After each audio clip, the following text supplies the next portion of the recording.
शिवानी मैं जा रहा हूँ। बेटा रुक। कहाँ जा रहे बुड्ढे? मिलने देना बेटे से, उसे कुछ नहीं बताऊंगा, पक्का। ठीक है, होशियारी करने की कोशिश भी मत करियो, यहीं खड़ी हूँ मैं, जा।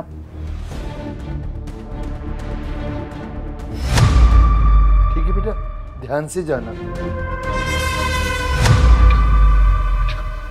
तू वापस मत जाना, तेरे जाने के बाद बहू मुझको रोज मारती। तू आज दरवाजे के पीछे खड़े होकर अपने कानों से सब कुछ सुनना, अच्छा? अरे जीजा जी जा रहे हैं ना आप, चलिए ठीक है, आराम से जाइएगा। और पापा जी आपके पैरों में दर्द हो रहा था ना, चलिए आपके पैर दबा दूं। ठीक है शिवानी।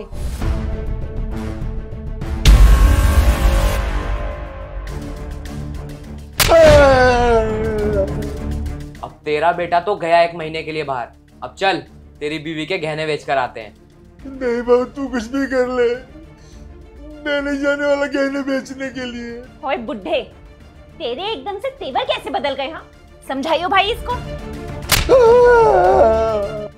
तुझे जरा भी खौफ नहीं है कि हमारा बड़ा भाई पुलिस में है, हम तेरे साथ क्या कर सकते हैं? पिछली बार की धमकी भूल गया क्या तू?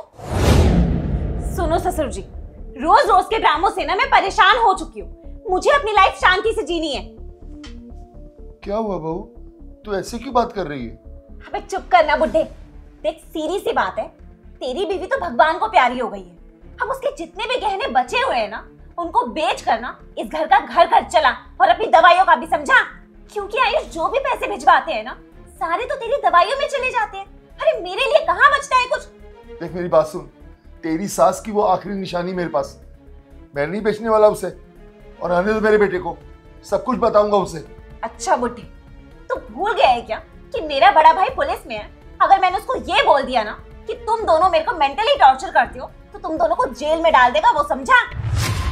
मुझे ना ज्यादा कुछ नहीं करना, सिर्फ अपना और अपने छोटे भाई का सर दीवार पे मारना है।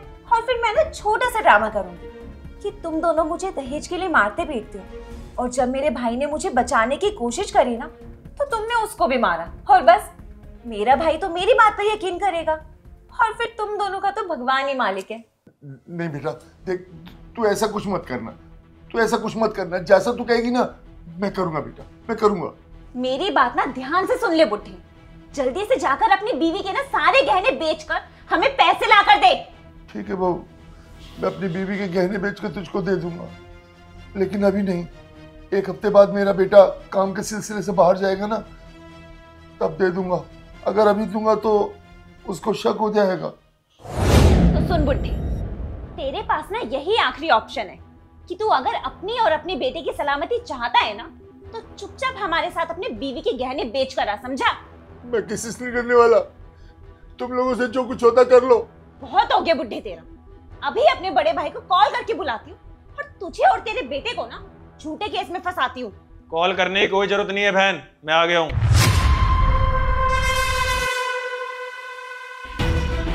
अच्छा वो भैया आप आ गए। आपको पता है मेरा ससुर और मेरा पति ना मेरे साथ दहेज के लिए मारपीट कर। चुप! जिया जी अंदर आइए।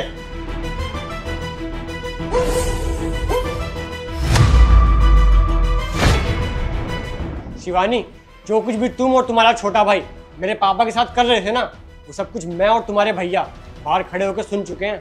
और तुम दोनों ये सोच रहे होगे कि तुम्हारा बड़ा भाई यहाँ कैसे आया। मैं बताता हूँ।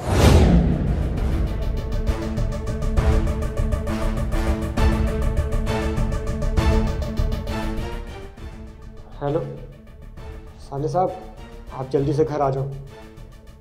वो सब मैं आपको बाद में बताऊंगा, आप जल्दी घर आ जाओ, बहुत इमरजेंसी है। ठीक है जीजा जी प्लीज़ मेरी बहन को कुछ मत बोलो, इन सब में मेरी बहन की कोई भी गलती नहीं है, मैंने ही उन्हें भड़काया था। हाँ बहन, 1 हफ्ते की छुट्टी मिली थी तो सोचा तुझसे मिल लूं। अच्छा करा भाई। अरे क्या हो गया बहन, बड़ी उदास लग रही है। क्या बताऊं भाई, अगर हम दोनों चाहे ना तो हम अपनी लाइफ ना बहुत अच्छे से और सुकून से जी सकते हैं, लेकिन ये जो मेरा ससुर है ना, इसकी वजह से कुछ नहीं कर पाते। अरे जब मेरी सास मर चुकी है तो उनके गहने रखकर हम करेंगे क्या? उसे बेचकर अपनी फरमाइश ही पूरी कर लेते हैं, लेकिन ये बात ना तो मेरे ससुर को समझ में आती और ना मेरे पति को। क्यों बहन, तुझे तेरे खर्चे के लिए पैसे नहीं मिलते क्या? एक पैसा नहीं मिलता, सिर्फ घर खर्च मिलता है, और जो भी थोड़ा बहुत बचता है ना वो घूम फिर के मेरे ससुर की दवाइयों में ही जाता है। अरे दवाइयों का पैसा गहने बेच कर ही ले आओ ना, मैं अपने कोई शौक पूरे कर पाती हूँ ना कहीं घूमने जा पाती हूँ। अरे क्या बहन, तू भी ना। अरे हमारा भाई पुलिस में है, थोड़ा तो फायदा उठा उस चीज का। कैसा फायदा भाई? देख बहन, मेरी बात ध्यान से सुन।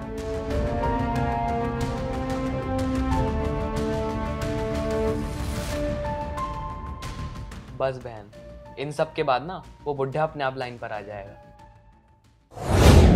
मुझे तो शर्म आ रही है कि मैं तुम दोनों का भाई हूं, और तुमने सोच भी कैसे लिया कि इस गलत काम में मैं तुम्हारा साथ दूंगा। वो तो अच्छा है कि जीजा जी ने मुझे तुम लोगों की असलियत दिखा दी, वरना मैं इन्हें गलत समझता। अरे शर्म आनी चाहिए तुम दोनों को। तुम्हारा भाई इतनी मेहनत करके ना इस पोस्ट पे पहुंचा है, और तुम दोनों क्या कर रहे हो? इनकी पोस्ट का गलत फायदा उठा रहे हो। जीजा जी, इनकी तरफ से मैं आपसे माफी मांगता हूँ, पर प्लीज आप मेरी बहन से रिश्ता मत खत्म करना। उम्मीद करता हूँ ये तेरी पहली और आखिरी गलती होगी। अरे कैसे भाई बहन हो तुम दोनों? आज तुम्हारी वजह से तुम्हारे भाई को इतनी शर्मिंदगी महसूस हो रही है।